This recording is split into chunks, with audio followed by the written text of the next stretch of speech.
আসসালামু আলাইকুম এবং ওয়েলকাম সবাইকে আফটার ইফেক্টস ফর অ্যানিমেশনের 17তম লেসনে, যার নাম হলো object and text reveal.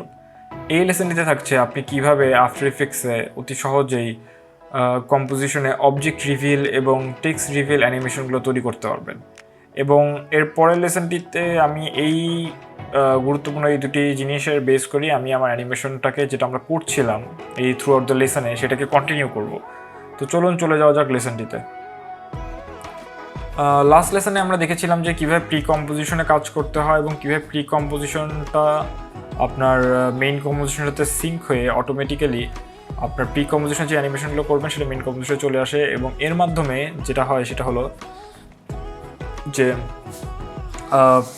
Main কম্পোজিশনে যে জিনিসগুলো রয়েছে সেইগুলোর সাথে যদি প্রি কম্পোজিশনের জিনিসগুলো যদি আরও অ্যাড করা হয় তাহলে ক্লাটারিং সৃষ্টি হয়। এর কারণে আমরা প্রি কম্প ইউজ করি মেইন কম্পোজিশনটাকে আর কি ক্লাটার মুক্ত করার জন্য।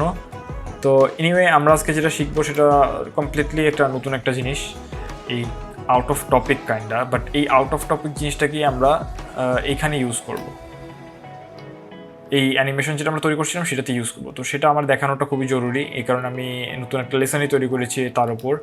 তো কম্পোজিশন ক্রিয়েট করবো, নতুন একটা নাম দিয়ে দেবো আমরা OBJ and txt reveal. Okay,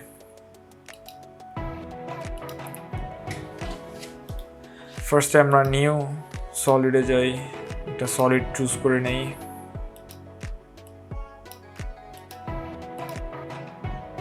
দেন সলিডের উপর আমরা টেক্সট লেয়ার নেব একটা,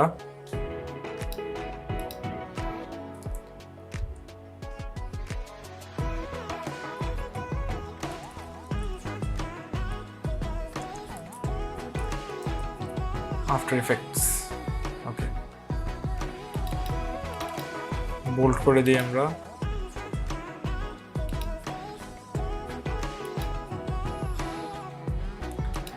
অ্যান্ড এটাকে স্কেল আপ করি।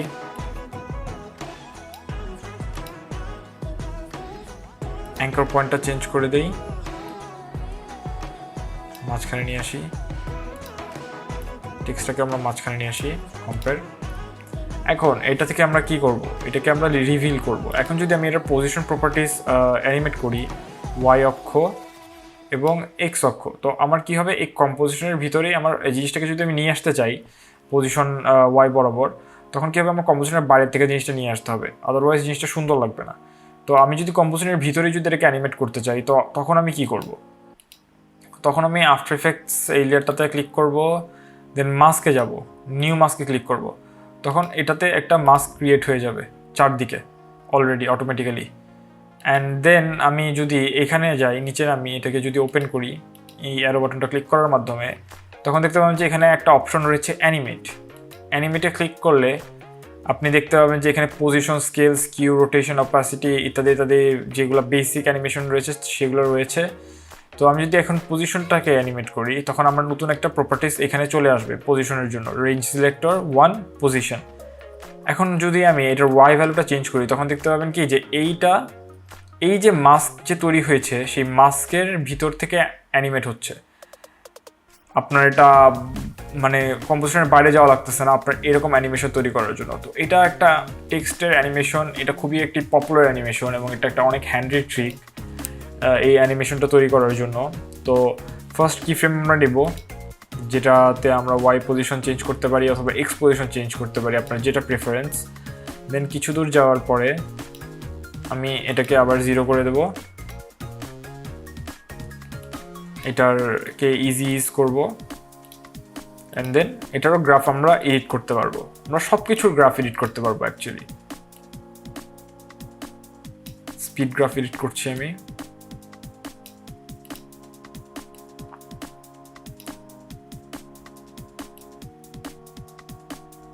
ওকে, যদি এখন প্লে করি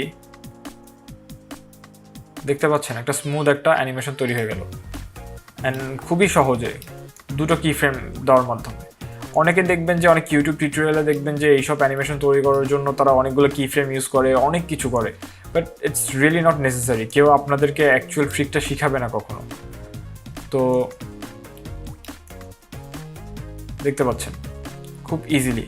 এবং আপনারা যদি কখনো ফিল্মোরা 9 ইত্যাদি ইত্যাদি ভিডিও এডিটরে এডিট করেন, যেসব ভিডিও এডিটরে আপনার এইসব অ্যানিমেশনগুলো অলরেডি ইনস্টল করা আছে, তখন দেখবেন যে এইসব অ্যানিমেশনগুলো আপনারা সেখানে সচরাচর দেখতে পাবেন। তখন হয়তো চিন্তা করতে পারেন যে ও আল্লাহ, এই অ্যানিমেশনগুলো করতে না কত কিছু করতে হয়, বাট অ্যাকচুয়ালি এগুলো খুবই ইজি আফটার এফেক্টসে যখন আপনি করতে যাবেন।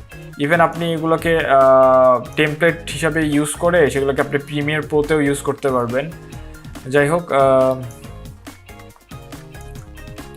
এই প্রিমিয়ার প্রোতে কীভাবে ইউজ করবেন এর অনেকগুলো টিউটোরিয়াল রয়েছে ইউটিউবে, আপনারা সেখান থেকে চাইলে দেখে নিতে পারবেন, খুব বেসিক জিনিস। তো আমরা টেক্সট লেয়ারকে তো এইভাবে অ্যানিমেট করে ফেললাম, রাইট? এখন এই রিভিল অ্যানিমেশনটা আমি একটা অবজেক্টের ক্ষেত্রে কিভাবে ইউজ করব? অবজেক্টের ক্ষেত্রে এরকম মাস্কিং করার ফলে পরে আপনার হলো এরকম অ্যানিমেট অপশন নেই, এগুলো শুধুমাত্র টেক্সট লেয়ারের ক্ষেত্রেই রয়েছে আফটার এফেক্টসে। তো একটা অবজেক্টকে যদি আপনি এরকম অ্যানিমেট করতে চান, চলুন আমরা একটা অবজেক্ট কপি করে নিয়ে আসি, সুইচটাকে কপি করে নিয়ে আসি, কপি করে এখানে পেস্ট করে দেই। আপনি যদি ধরেন এই সুইচটাকেই এই সেম ওয়েতে মানে এখানে যেটা অ্যানিমেট করেছিলেন সেইভাবে যদি আপনি অ্যানিমেট করতে চান, তখন কি করবেন?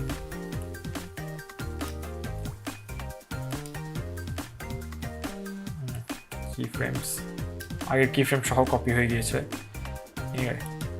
তখন আপনি কি করবেন? তখন আপনি যেটা করবেন সেটা হলো যে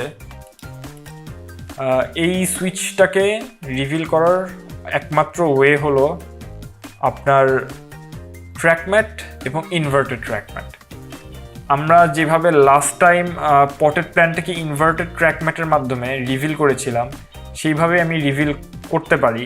বাট আরেকটা ওয়ে আছে, যেটা হলো আপনি একটা অ্যাঙ্কর অথবা অবজেক্টকে কেন্দ্র করে আপনি এরকম ইফেক্টটা দিতে পারবেন। তো কি জিনিসটা কি? আচ্ছা, আমি একটা এক্সাম্পল দিয়ে দেখিয়ে দিচ্ছি। আমি পেন টুলটা সিলেক্ট করে একটা এরকম স্টিক এঁকে নিলাম। এখন সেই স্টিকটাকে আমি ফিল লেয়ার দেবো না, সরি, স্ট্রোক দেব। কি স্ট্রোক দিতে পারি? রেড, গুড, আমরা হোয়াইট স্ট্রোকই দিয়ে দিই। হোয়াইট স্ট্রোক দিলাম, তো এখন একটা স্টিক তৈরি হয়ে গেল, শেপ লেয়ার 1। এখন এই শেপ লেয়ার 1টাকে আমি মডিফাই করার মাধ্যমে আমি এইটাকে রিভিল করতে পারি। তো সেটা কিভাবে? তো সেটার জন্য আমি আরেকটা নতুন শেপ লেয়ার তৈরি করব।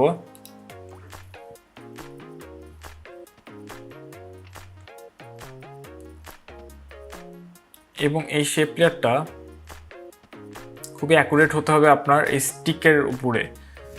আমি এটার জন্য স্ট্রোকটাকে নিব না, ফিলটাকে চেঞ্জ করে ব্ল্যাক করে দিই আমাদের আন্ডারস্ট্যান্ডিংয়ের জন্য। জুম করে আমি এখানে চলে যাব এবং এখানে দেখতে পাবেন যে এটা অনেকখানি বাইরে চলে আসে। আমি এটাকে একদম এটার সাথে লাগিয়ে দেব। ওকে, এবার আমি যেটা করব সেটা হলো যে এই শেপ লেয়ারটাকে আমি সুইচের উপরে নিয়ে যাব এবং এই সুইচটাকে আমি এই শেপ লেয়ারটার সাথে, শেপ লেয়ার 2 যেটা, এই যে আমাদের ব্ল্যাক শেপ লেয়ারটা, সেই ব্ল্যাক শেপ লেয়ারটার সাথে আমি আলফা ম্যাট করে দেব। ওকে, তো দ্যাট মিনস যে এই সুইচটা কেবল এই শেপ লেয়ারটা যেখানে থাকবে সেখানে শো করবে। যেহেতু কারেন্টলি শেপ লেয়ারটা উপরে রয়েছে এবং সুইচটা নিচে রয়েছে, সেহেতু শো করছে না। তো আমি এখন আরেকটা জিনিস কি করতে পারি এটা অ্যানিমেট করার জন্য, ফার্স্ট যে শেপ লেয়ারটা আছে আমাদের যে ডান্ডাটা, সেই ডান্ডাটাকে আমি এই শেপ বড় রেক্ট্যাঙ্গেলটাকে আমি ডান্ডাটার সাথে প্যারেন্ট করে দিতে পারি। তো আমি পিক হুইপটা নিয়ে এই শেপ লেয়ারের উপরে ছেড়ে দেবো, প্যারেন্ট হয়ে গেল। এখন যদি আমি শেপ লেয়ার 1 এই ডান্ডাটাকে অ্যানিমেট করি, তখন আমার এই শেপ লেয়ার 2 যেটা উপরে যে রেক্ট্যাঙ্গেলটা রয়েছে সেটাও অ্যানিমেট হবে। তো চলুন আমি দেখাই জিনিসটা কিভাবে হলো। এখানে আমি পজিশন প্রপার্টিস ওপেন করব, স্টপ ওয়াচে ক্লিক করব, ফার্স্ট ফ্রেম নিব, কিছু দূর যেয়ে আমি এটাকে ওয়াই ভ্যালু চেঞ্জ করব অ্যান্ড বুম, পজিশন, এটা অ্যানিমেশন হয়ে গেল। ইজি দিয়ে দিব। তো প্লেব্যাক করি, দেখি কেমন লাগে।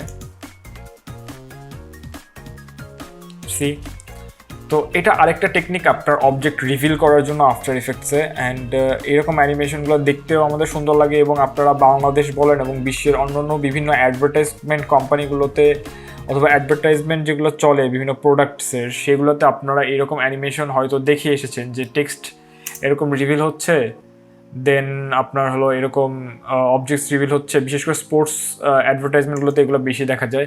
তো আপনারা এখন শিখে গেলেন যে এগুলো আপনারা কীভাবে বানাবেন। তো নেক্সট লেসনটিতে আমরা এগুলো আমাদের মেইন অ্যানিমেশনটা যেটা, সেটাতে আমরা রিভিল করব যে মেইন অ্যানিমেশনে আমরা কীভাবে এগুলো ইউজ করতে পারি, এবং ইউজ করে আমরা মেইন অ্যানিমেশনটাকে কীভাবে একটা নতুন ডেপথ দিতে পারি। তো আশা করি দেখা হচ্ছে পরবর্তী লেসনে। আসসালামু আলাইকুম।